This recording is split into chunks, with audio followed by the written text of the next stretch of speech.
niveau ya Congo na banda kuna bino ezali bongo spécialité ya Proverbe 30-30 on dirait qu'il y a Sentinelle TV na Mongalema basango ya Congo na vendredi ya lelo na banda kuna bino. Je crois que mercredi passé biso surtout tolandaki face à face Oyo et Salamaki na Paris entre Macron na Le Pen. Oyo batikali ba deux candidats oyo ba français ba repona le 7 mai pour na kokamba France pour les 5 prochaines années. Tango tolandi débat wana ya face à face était inga mingi elobeli na mingi yango na ngito discuter lelo ngai na bino. Na face à face oyo to landaki ya ba français il y a Le Pen et Macron. Tout le monde était presse à France. Et je sais mon nene n'a qu'à expliquer dans français déclaration par déclaration. Moutouni ni barre kopona. Moutouni n'a un plan d'action malamu. Moutouni ni oyo a copie comme ma France pour na bolamu ya ba français. Alors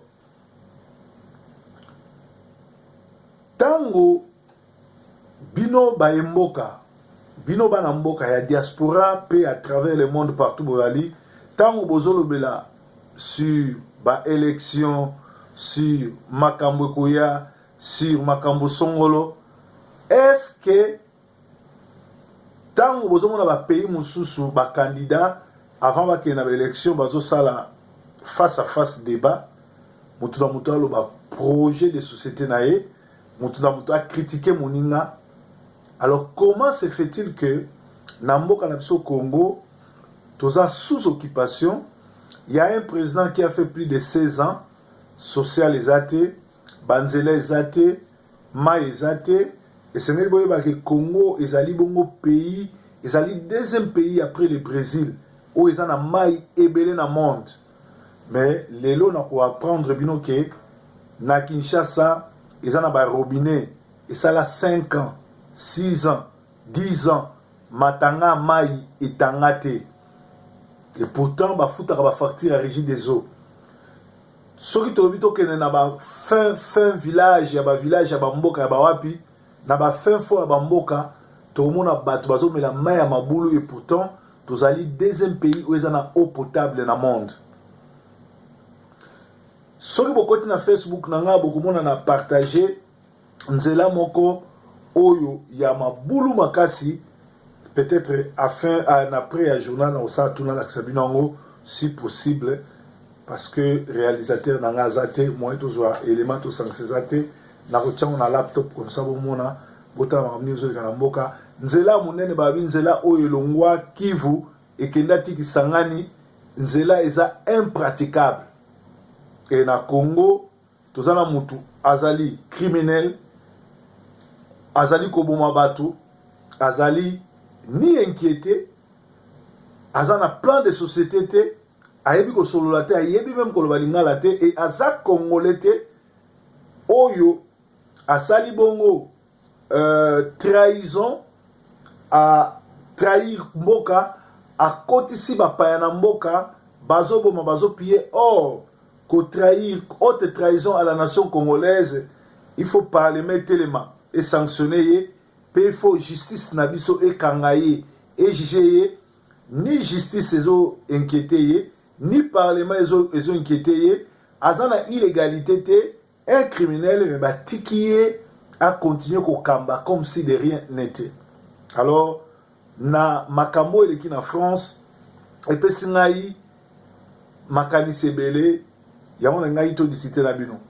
est-ce que vous avez un rôle, il y a presse, il y a France, la chaîne surtout à France, et je vois qu'il y a un duplex débat entre les deux opportunistes, les deux opportunistes, des candidats, Oyo, Moko Nakati Nabango, Akomema, France pour 5 ans. Ils ont s'assuré que les candidats à Malamu, Oyo akozala pona malama wa français et sengeli ba yokaye ba tunaye mituna ba éclaircir ye Pe bomoni bien que ba candidat ba sali face à face à débat mais bazo kene na terrain to tiko mona place ba pesi bat masangate to moni place ba pesi bat t-shirt te to moni place bazo binate ba kei kokutana na population ko protéger population ko talisa population ba projet na bango ya société. Alors ezali mawa mingi oyo makambo ezoleka na Congo, ezali mawa mingi makambo ezosalama na Congo, eza mawa mingi na bino o bolobi boza opposition, bozotika ba criminel, bozotika bato oyo bazali bongo bato misala mabe, bato bazali bongo occupation, et pourtant occupation bakendaka na ngona ba élection te. Mutu oyo a dirigé mboka 16 ans a échoué lamentablement, a eu ko diriger te mboka eloko ya liboso ezali sécurité ya ba bien na ba citoyen. Soki mboka ozokoka ko sécuriser ba bien na ba citoyen te, voilà pourquoi Les Pen et parfois voilà pourquoi Hollande a koki ko se représenter te, voilà pourquoi Sarkozy a sala mandat moko parce que ba koki ko sécuriser ba français te.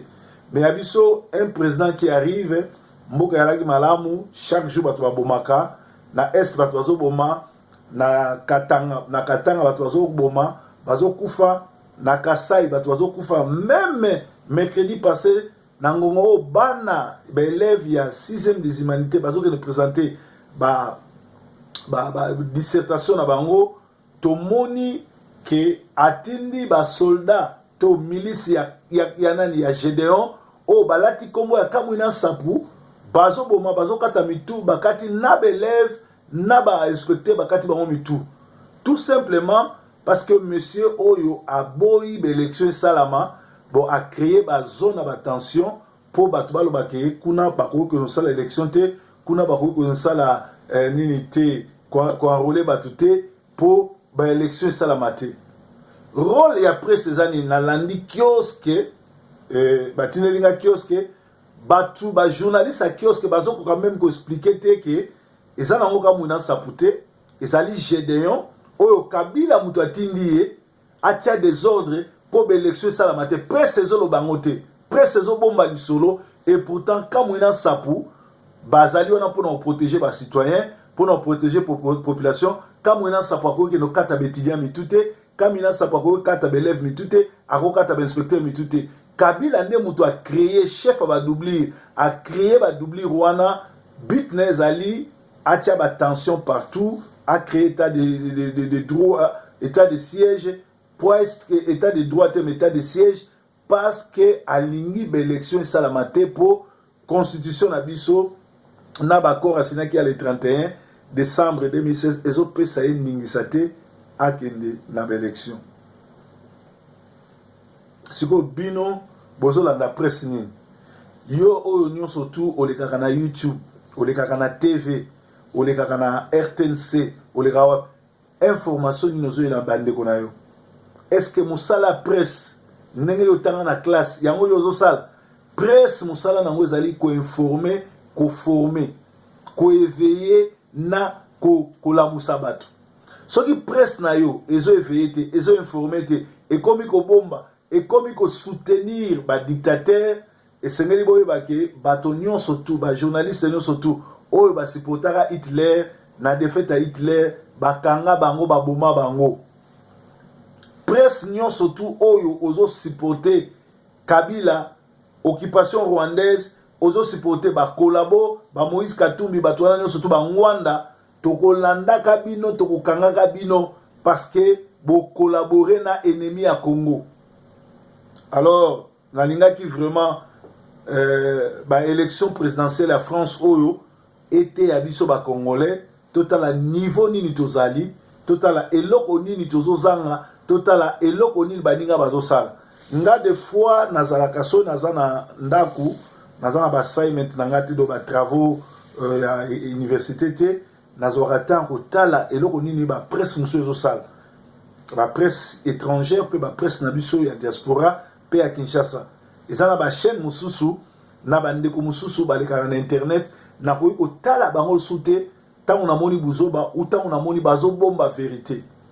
Lelo oyo presse ya Congo, presse internet, il fallait fongola bana Congo que Kamwina Sampou ba doubler comme Kabila za champion ba doubler a doublé Kamwina Sampou azui Gédéon Kyungu baza baluba baloba chiluba alatisi bango lokola Kamwina Sampou bazo semer désolation na kombo Kamwina Sampou nani akoloba mais au moins bino na ba presse na bino bozo se soucier na mutu lokola Kanyama aza lokola komone Kanyama azane nyama bakanga ye baboma ye azala na bomoy to azala na kufa balongole musala to bazongise musala eza non événement.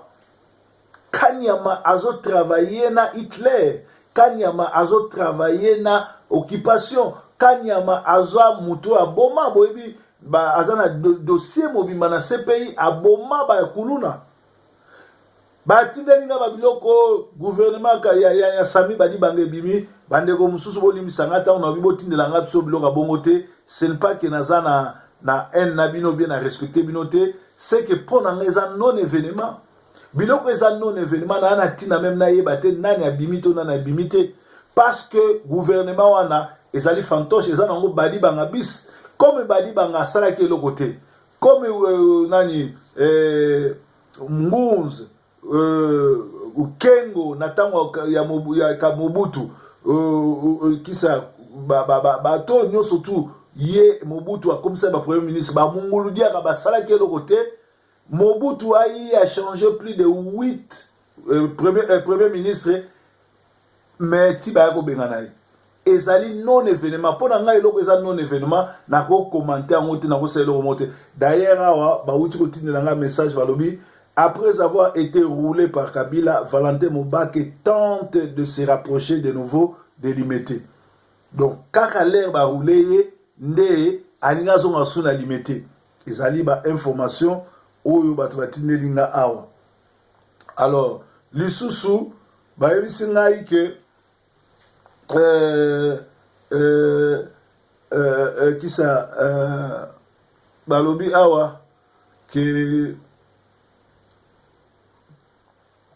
balobi le 4 avril dernier après une audience avec Kabila, l'ancien conseiller leader Maximo Valentin Mubake avait donné l'impression de gagner quelque chose de très bon dans les discussions, tout en soulignant qu'il a été invité comme personnalité politique. Mubake a indiqué qu'il a fait des propositions à M. Kabila. Et il est parti dans une vidéo que vous avez sur Internet. Il a promis à ses dissidents, à ses amis et ses collaborateurs où les gens sont partis dans un meeting qu'on appelle matinée, je crois matinée politique. Il les a promis que nous avons souffert ensemble, nous allons régner ensemble. C'est-à-dire, il était sûr de devenir Premier ministre. Mais comme il a été roulé, les voici, M. Mubake qui veut rentrer au bercail.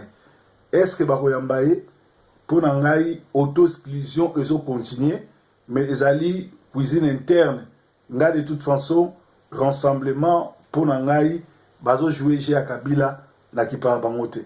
Alors, balobi susu, sangunazo tangela bino awa oyo bapesi nango awa ezali na mesa nanga nazotanga mususu ba partager oyo nazana ngo sur na kopesa oyo nazana ngo sur te na kopesa te balobi na Congo ata mutu moko te azozela gouvernement oyo ya Chibala po bayebi ke eza ba aventure et kosala nango eloko moko te ekomeme eloko asika te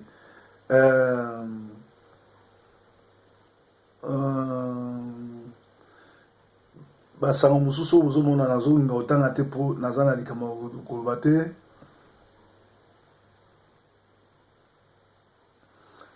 Vital Kamerhe azali bongo l'enfant chéri ya Kabila azosala nyonso tout po ye nazala dauphin au cas où Kabila akozala na élection te. Alors mutu nyonso tout oyo asoutenaka Vital Kamerhe pe amonaka ye ke aza leader na ye azali bongo mutu ya mawa mingi. Kabila a infiltré Gédéon abomaka na kombo akamwina Sampou mercredi bakoti na bana classe bazako sala d'examen dissertation bomoni cruauté ya régime oyo ezo créer ba zone de tension pour ba élections à la tête. Mais comment opposition ezo coopérer na criminel oyo pe alobi ke azo sala opposition na occupation, c'est-à-dire na ngonga oyo mboka ezo occupé ba Rwandais bato bazo diriger mboka mais ba fouti quelques Congolais mbongo ba bibino boza la opposant pour tout ça comme si une petite démocratie zako régner, mais en réalité c'est la pure dictature. Alors ezali mawami libération à RDC et kouta na biso bana diaspora et le bana ngo simo kimbango to se prendre en charge to benga na occupation na ba accompagnateur na ye 40 fausses communes na Kinshasa mikolo sans compter fausse maluku sans compter ba tuerie surtout banda mukungubule basala ba blague na Kabila ba boma bat na la voix d'Isaïe babomi na bat na 2015 ba oba bimagi banda à quand l'enquête internationale presse ezolo bela makambo na te ponani eza rare presse à Kinshasa omona bango bazolo bela si ba fausse commune rare bazolo bela si mbongo moyi Kabila yibi sur ba passeport rare ko lobela ba mbongo oyo Jeannette Kabila na famille Kabila bazoyi ba lobela ngote. Mais kuna ka koyoka ba distraction oyoka makambo ezanga tina mais entre temps exode monene zo salma na Kasai ba Kasai bazo kima Kasai kokende na Angola kokende na Kikwit kokende na wapi entre temps Eduardo Azako se préparer à refouler ba oba kendeki na Kasai ba oba zo kima na Kikwit ba kima na Kinshasa boye ba ke Kasai ezali na centre ya Congo soki ba suiksi Kasai bakokita na Kikwit bakokita na Kinshasa d'ailleurs na Kinshasa se babandaki bakokita na Kikwit pour nani parce que mutu na bino na kombo ya Gizenga oyo alobi azaki ami ya Lumumba il était le premier ya ko rallier quand ya Kabila ko kende ko coopérer na Kabila ko coopérer na ba Rwandais mais aza mutu alobi ki azalaki bongo opposant aza mutu atelemela Mobutu mais lelo na suki collabo a aider ba Rwandais na kosala ba aventure ba kosala ko boma ba Congolais. Donc ezali mawami bato bele ba benginga ba sur le drapeau vrai drapeau à RDC angoyo. Alors et comme ça rangai que na opposition na bino bata diaspora bozali bongo na drapeau ya occupation ya ba Rwandais. Alors occupation ya ba Rwandais. Donc soko za vrai Congolais ozali bongo résistant drapeau ya Congo angoyo botala na archive bokomona que vrai drapeau à Congo yangoyo. Donc drapeau bino bozana ngo siko eza drapeau ya occupation ya ba Rwandais. Tomoni makamnyo surtout ezolega na France, tomoni face à face il y a ba français ba uti ko sala et pe sapso mayele parce que histoire ya RDC président ya Congo banda na Kasavubu ti na les Rwandais oyo et salamaka passation pouvoir itikala jamais ko salama na ba élection et salamaka na violence na ba coup d'état na ba coup de force il faut ngboyi ba ndingwana na ngonga oyo Kabila zo déclaré qui ça président Seni Nanga azo déclaré que mbongo ya ko organiser l'élection zate Kabila a uti ko futa 5 milliards na ba lobby na ye pour abomaka bato basa eloko moko te. Mais de l'autre côté les Zambiens juifs Syriano Moïse Katumbi pe abimisa mbongo apesa ba lobby. Alors ba lobby ya Kabila tozomona azoboma tozomona azonyata bazo protéger alonga na pouvoir te mais toyebite ba lobby ya Moïse Katumbi au lieu epese pouvoir et même ba mercenaires ba benga na Kabila ezo sala eloko moko te. Alors ba lobby wana ezo sala eloko moko te mutu wana azo continuer ko exterminer koboma koyiba mais mbongo oyo Moïse Katumbi apesa ki ba lobby musala nango ezani tozomone kazo lega na TV na ba français et bukana sans ba idéologie mais na terrain tozomone loko mote. Donc Moïse Katumbi azo sala G ya ba Rwandais aza solution te botika kolanda ye azali aventurier libération mboka yosala na biso ba diaspora biso bana mvuluzi ndenge papa Simon Kimbangu alobaki. Tomoni lisusu ba aveugle na ba handicapé bazo espérer que lokola un aveugle mukambi na bango muninga na bango kisa chi bala a commis premier ministre tour vraiment akanise la bango apesa bango social et kozala malamu. Donc ezali mawa mingi de l'autre côté tozomona ke Ngwanda oyo atelemelaki Tshisekedi ke azosala ba marche Ngwanda oyo alobi azali libérateur azali mokombi ya dini ya combat to ya résistance. Ngwanda Tshisekedi akufi atikali mokolo olie azwa basoda na ye asangisa bango bakita na Kinshasa ko libérer mboka ye akomi kolanda makambo ya telemelaki pa Tshisekedi ya kosalisa ba marche na Bruxelles. Alors Ngwanda sokoza libérateur te ozana eloko kosala te, en tout cas esengeli oseter otika kosalela biso grand-père raconte. Balukuna na Lisanga Bonganga, Balukuna un aventurier pe Lisanga Bonganga ex pêcheur bauti kosala rassemblement na bango. Preuve que tozali bongo na fête ya batama bandi, na fête ya batama bandi tango bozo lala aussi longtemps bozo continuer kolala batu na batu bisaye na bango ya mabezo monana. Pe awa félicitations na criminel Kabila oyo a bimiseli biso ba vrai na ba faux opposants na Congo. Alors pourquoi na RDC ba politicien na biso bazo soutenir un criminel oyo asali 15 ans a échoué lamentablement, a koki ko futa batute, a koki ko créer ni salate ni ko protéger ba citoyens na ba bien na bango, a sali haute trahison contre la constitution et contre l'état congolais. Sénat et le barreloko mokote,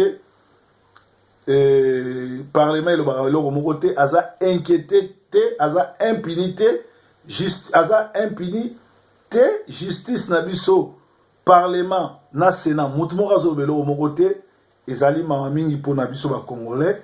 Alors presse ya Congo, bokola, bolanda exemple makambuto sama na France, bomona ke presse azali côté à peuple.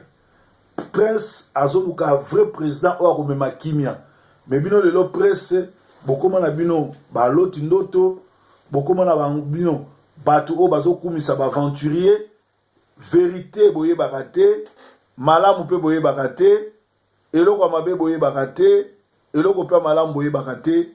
Alors tozwa leçon na débat ya face à face rôle au presse jouer na ba élection ya mindele ya bamboka oyo ezali bongo développé.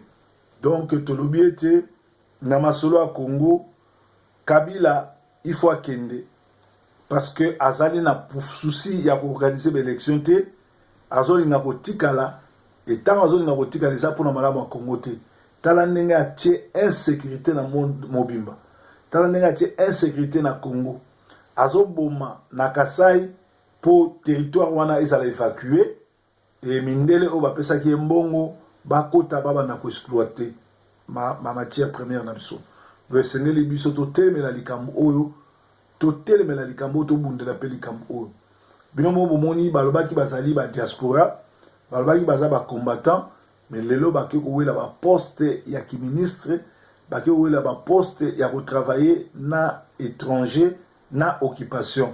Ndenge na lobaki après débarquement na Normandie, ba généraux, ba colonels, ba militants nyonso oyo bazalaki lié na ko supporter Hitler to ko travailler na Hitler ba pandaki bango.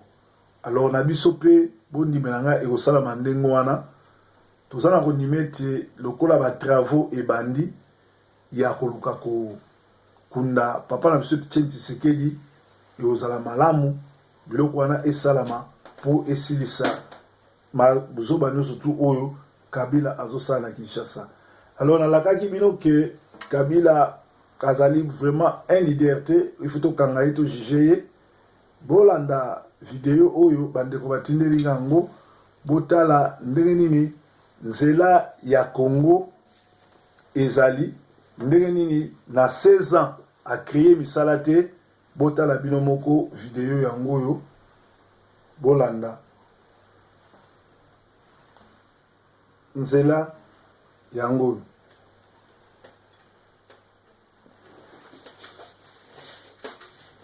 mutu bozolinga koma président bomoni makambo ya sali na mboka bolanda ngo.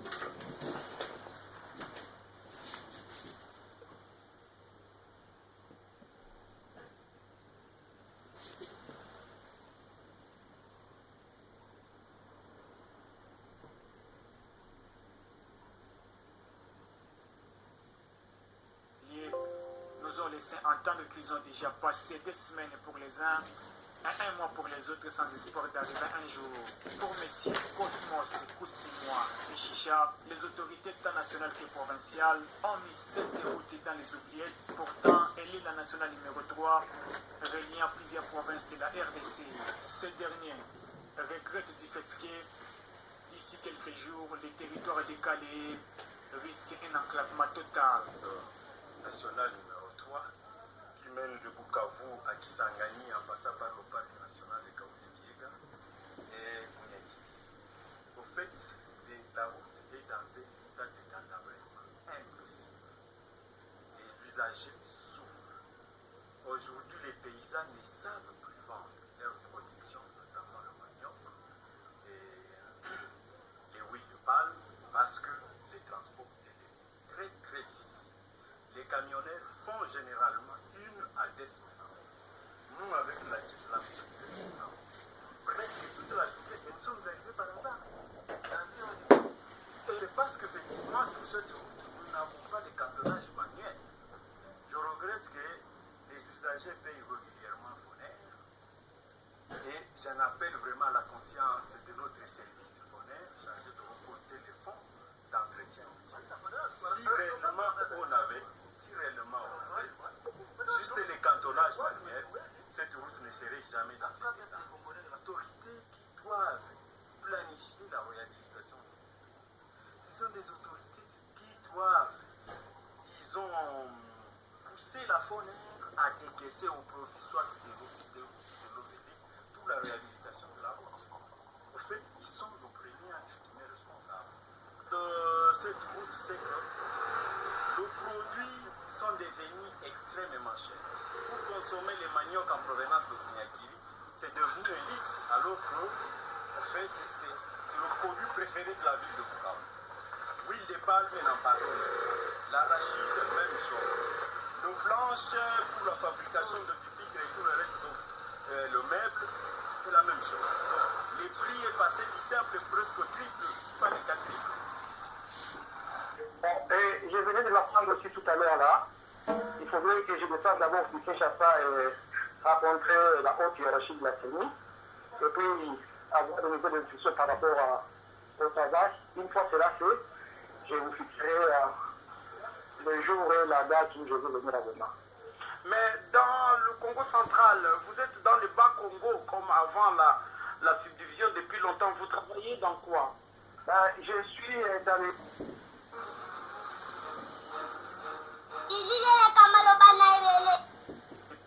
Nous ont laissé entendre qu'ils ont déjà passé 2 semaines pour les uns et 1 mois pour les autres sans espoir d'arriver un jour.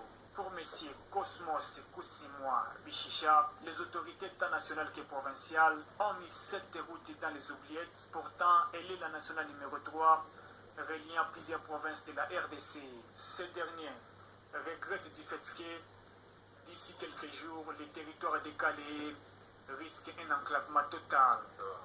National numéro 3 qui mène de Bukavu à Kisangani.